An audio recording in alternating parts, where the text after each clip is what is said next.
लता मंगेशकरला तिच्या आजपर्यंत किती रेकॉर्ड्स निघाल्या ते माहीत नसेल, किंवा एखाद्या प्रथितयश लेखकाला त्याच्या प्रसिद्ध झालेल्या कथांचा लेखांचा आकडा सांगता येणार नाही. पण आमचे मालक श्री बाबा दिवाण, वय वर्ष 72, ह्यांना त्यांच्या दुकानात औषधाच्या बाटल्या किती आहेत ते विचारा.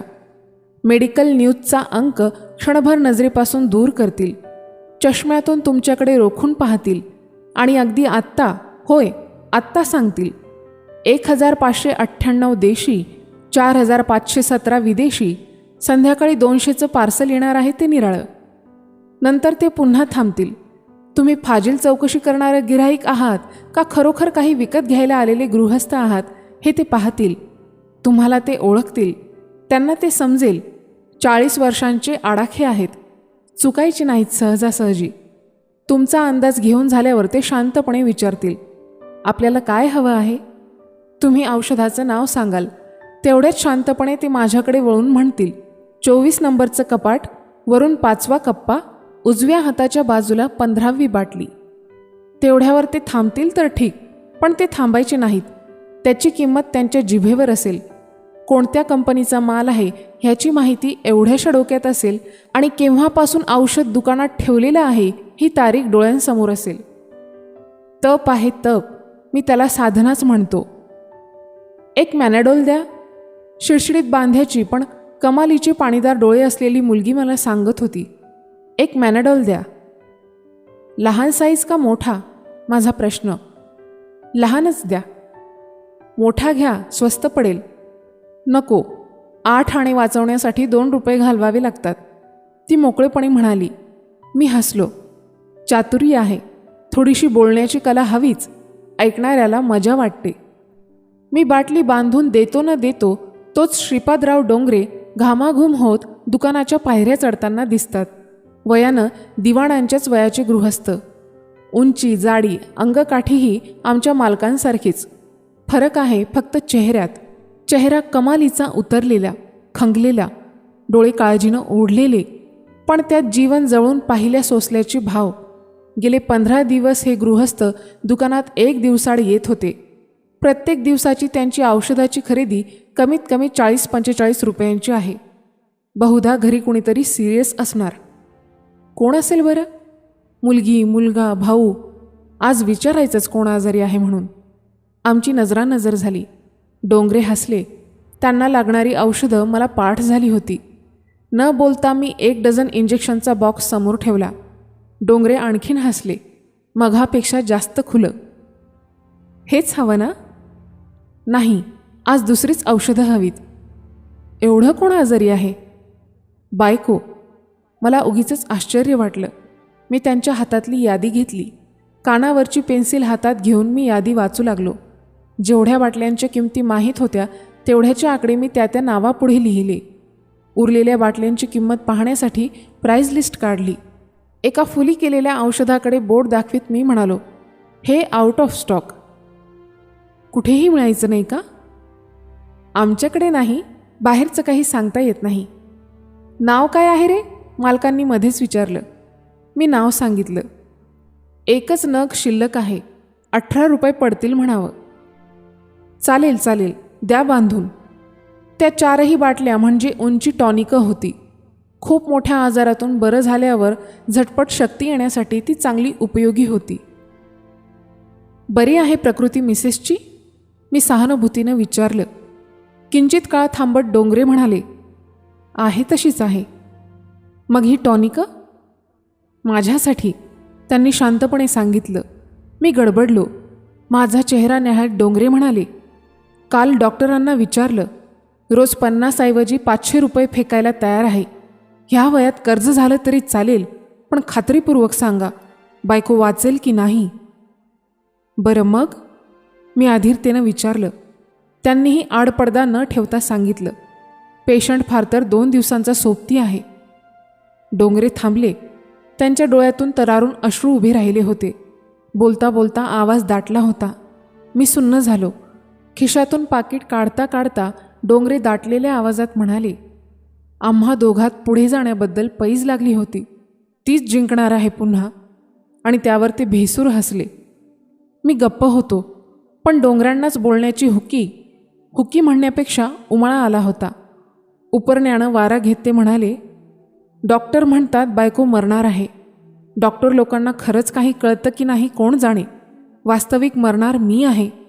म्हणजे असं, आमच्या दोघात जो मागं राहणार आहे त्याचं खरं मरण आहे. मरणारी व्यक्ती सुटून जाणार आहे. आघात सहन करायला जो मागं राहणार आहे त्याचं खरं मरण आहे.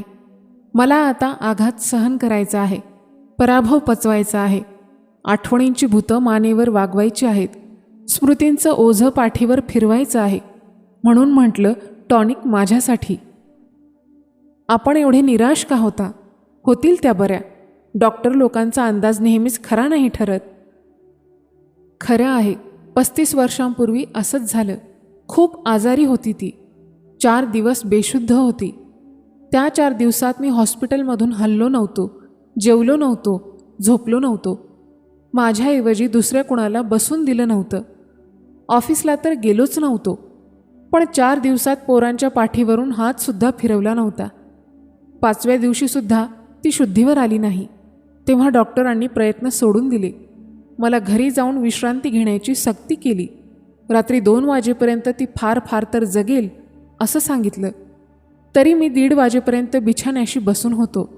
शेवटी डॉक्टरांनी सांगितलं, तुम्ही पेशंट होऊन या दवाखान्यात यावं अशी माझी इच्छा नाही. 4 दिवस जेवण नाही, झोप नाही. तुम्हाला मी आता इथे बसू देणार नाही.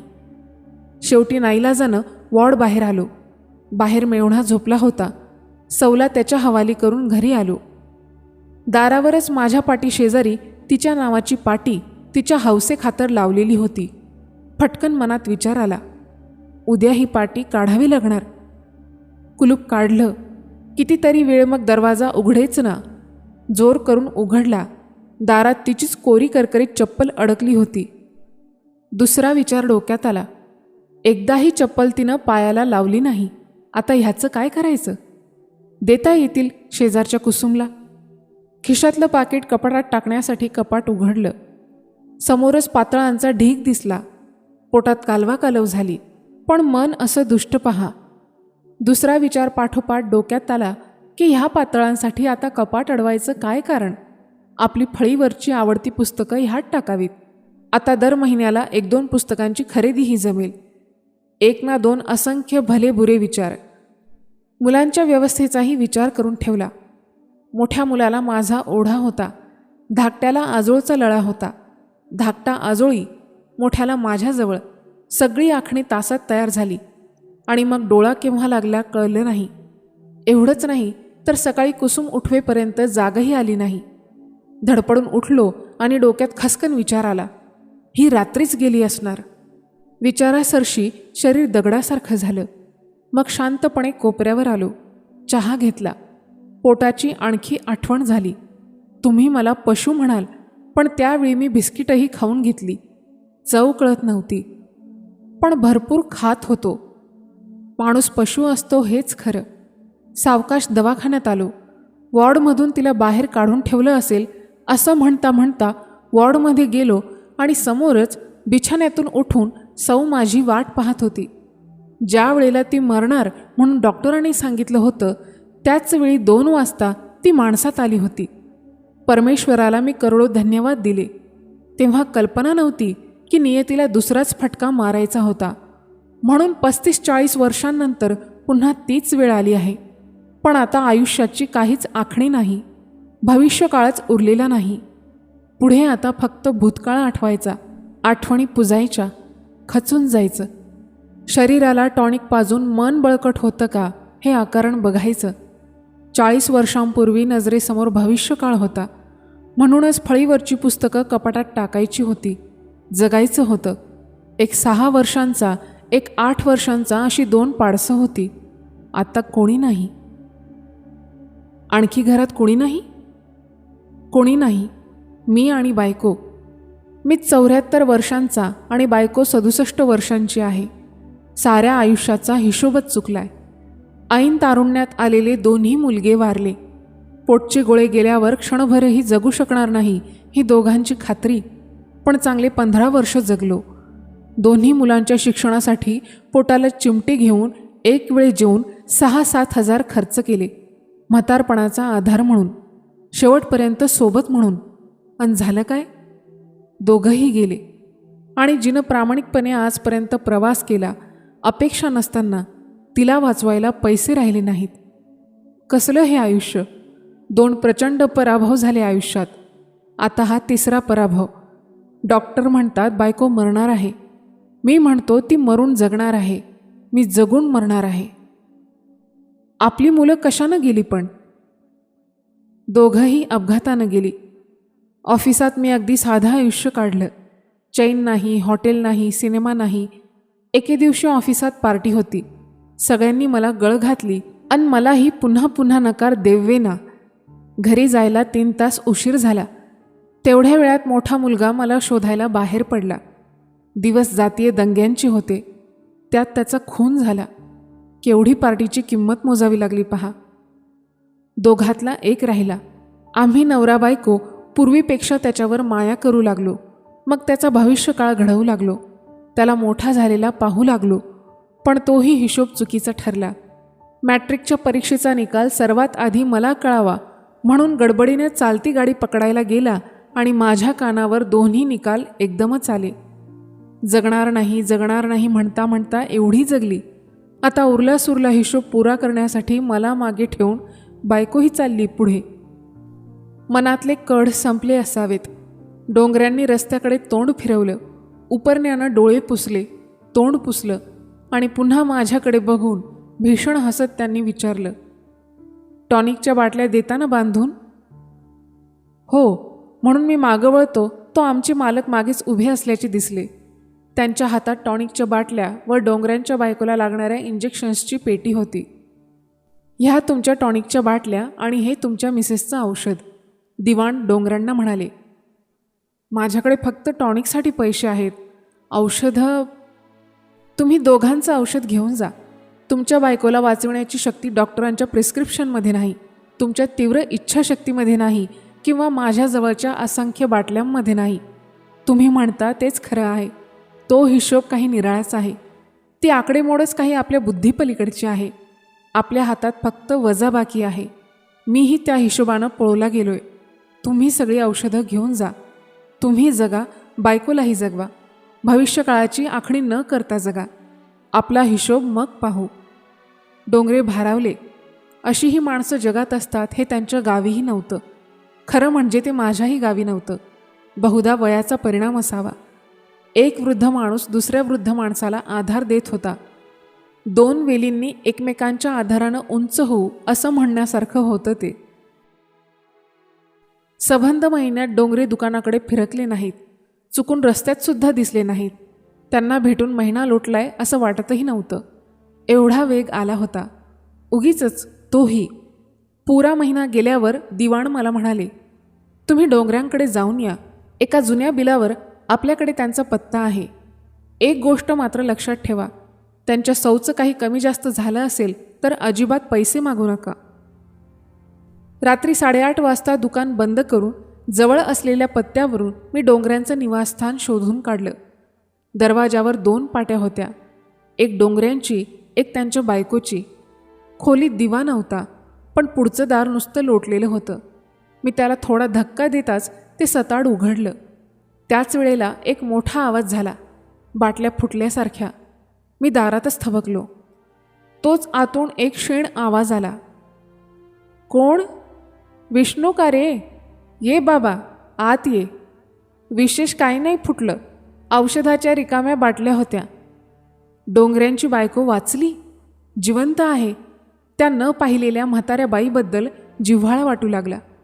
परमेश्वरा, तू खरंच मोठा आहेस. तुझा हिशोब निराळा आहे. माझी व त्यांची ओळख नव्हती तेव्हा मी विष्णू नाही हे सांगण्यात अर्थ नव्हता. ये बाबा, आत ये. मला अजून उठवत नाही. घरात कुणी नाही. तूच आत ये. दिवा लाव. दरवाजाच्या पाशीच उजव्या हाताला दिव्याचं बटण आहे. डोंगरे बाहेर गेले असावेत. मी दिवा लावला. चप्पल काढण्यासाठी माझी नजर खाली गेली. 2-3 बाटल्या फुटल्या होत्या. दुकानातल्या बाटल्या मी ओळखल्या. नंतर माझी नजर समोर गेली. 67 वर्षांची थकलेली, आजारानं ओढलेली ती बाई पाहून माझ्या पोटात ढवळून आलं. तशीच माझी नजर वर गेली तो काय, वरच्याच फळीवर दिवाणांनी दिलेल्या टॉनिकच्या बाटल्या वरच्या वेष्टनासकट ओळीनं लावलेल्या होत्या आणि त्याच्याच शेजारी टांगलेल्या डोंगऱ्यांच्या फोटोला एक फुलांचा घसघशीत हार घातलेला होता. डोंगऱ्यांच्या जीवनाचा हिशोब आणखी एकदा चांगलाच चुकला होता.